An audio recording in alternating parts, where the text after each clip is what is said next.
Good morning, learners. I hope you're doing good as usual.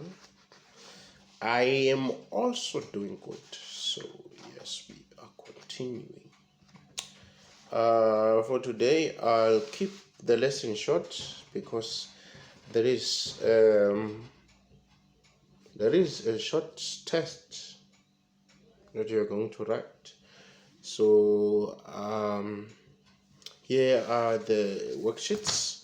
You take them and distribute them, and then as well as the sources. You're going to use those sources to answer or to attempt the questions. Remember, we had a very interesting incidents under this topic of Afrikaner nationalism. We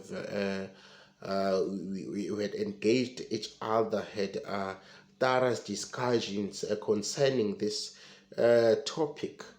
So this brings us to the last of the glimpse of this topic.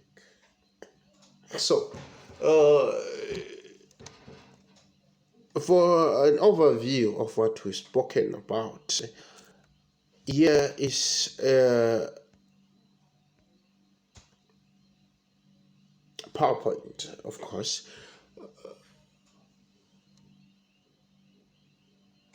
that we have alluded on.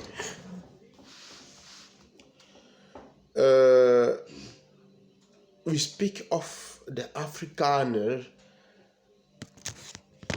nationalism in the 1930s.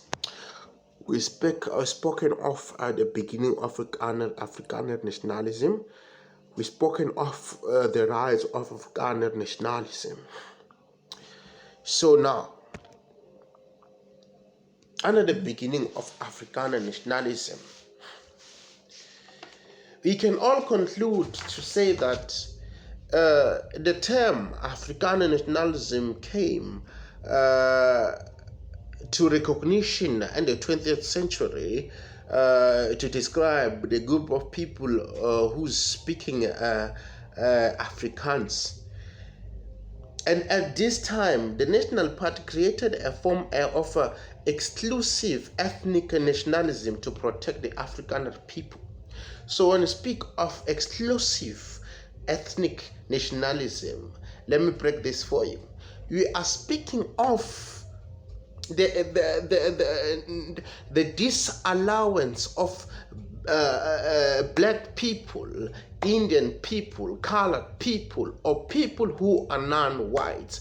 If they are saying you are an ethnic person, they are saying that you are an African person per se. So,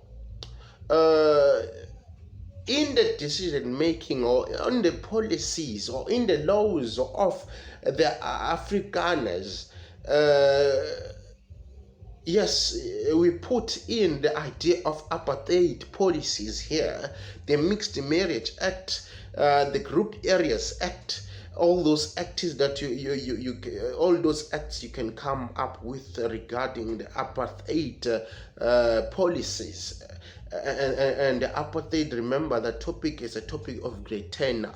It is not my job to make you recall that, but you can associate what we speak about now to that. So ethnic people or ethnic groups, we are speaking of South Africans, non-whites per se.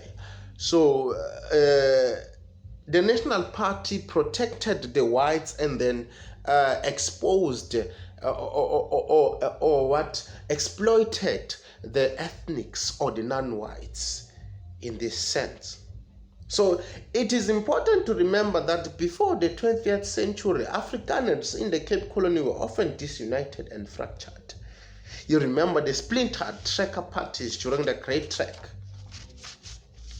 Yes. So by the end of the 19th century, Britain's attempt to expand into the interior had aroused a strong nationalist feeling in the Boer states. So, the influence or the factors that influenced the formation of the Afrikaner nationalism, it was the attempts of Britain to expand into the interior or to sabotage or take over the African continent by force. It wasn't something that can only be negotiated in the table, because here we are speaking about wars. People fought wars, people died, Boers died. As a result, British decided to annex. So another effect is the annexation of the Zuid African Rands, or South African Republic. So remember, the people who took money, or the gold money, remember the Kruger Rands, cash that you always hear of from your grandmothers, those amount of cash, that is the money that the Afrikaners decided to take, and some of the Dutch people left the country and some remained and went to stay at the Orange Free State. It was known as the Orange Free State during that time of colonialism. So the sense of national identity strengthened among the Afrikaners, where they challenged the British. And then during the wars, when they were fighting, it wasn't a tasteful thing, I can say, because African kids were taken to the British concentration camps, and they were kept there. They would starve to death, and kids that are younger than 16 years of age, their wives as well, were taken by the British Empire. So that is how greedy, or that is an extent they were willing to take, so that the African will realize, or will come to the realization that they mean business. They want to take what they believe is rightfully theirs. Yes, the British. So the rise of Afrikaner language. The rise of Afrikaner language. The rise of Afrikaner language.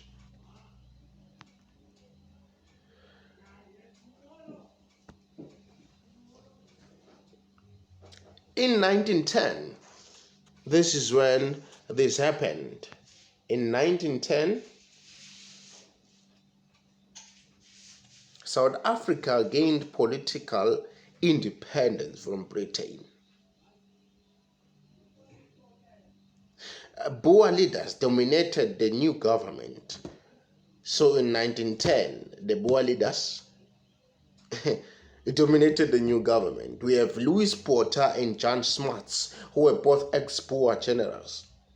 Now, yes, apartheid. Porter became the first Prime Minister of South Africa, and Smuts was his deputy. Both were committed to reconcile the white English and African-speaking South Africans. Now, they are attempting to combine the Afrikaners and the English-speaking. So now they're trying to make peace, or to keep peace amongst the two rivalries.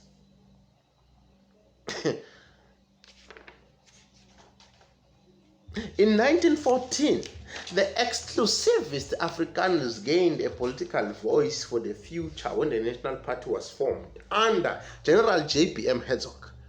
So the National Party was formed in 1914. Actually, it was formed in 1913, and it came to power, or into recognition, in 1914. The slides are in your notes. So the notes that I distributed to you when I first introduced this topic, use those notes to get in-depth knowledge of what Afrikaner nationalism is about. And as well, they will assist you in understanding the test,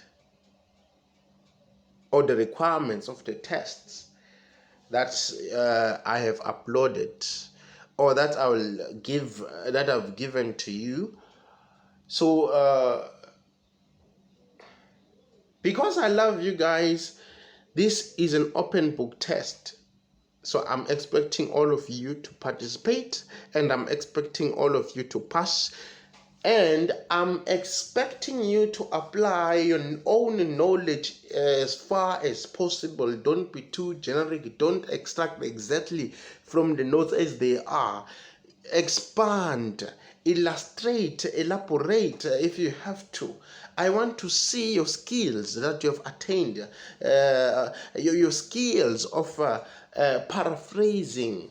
I want to see all of that in practice, in application. So apply that. I want to see that.